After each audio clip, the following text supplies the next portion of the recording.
चलो कांवर उठा के भगवान धारी भोले के दर्शन पाएगा।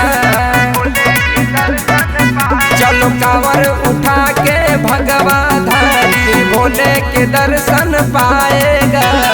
भोले के दर्शन पाएगा।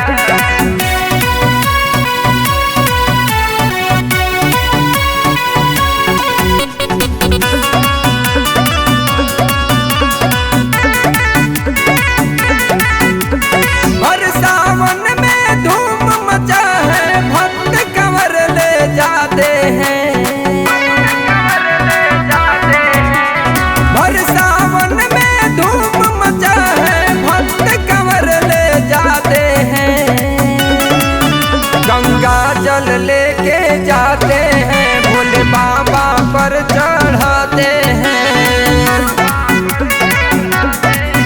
गंगा जल लेके जाते हैं भोले बाबा पर चढ़ाते हैं।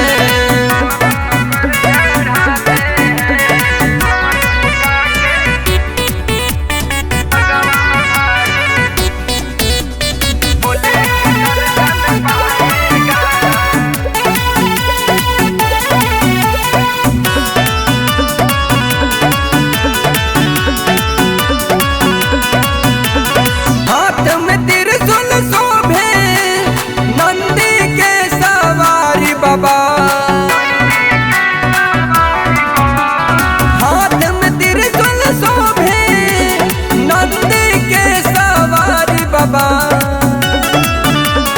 सब केहू जाने ला दुनिया के नर और नारी बाबा। सब केहू जाने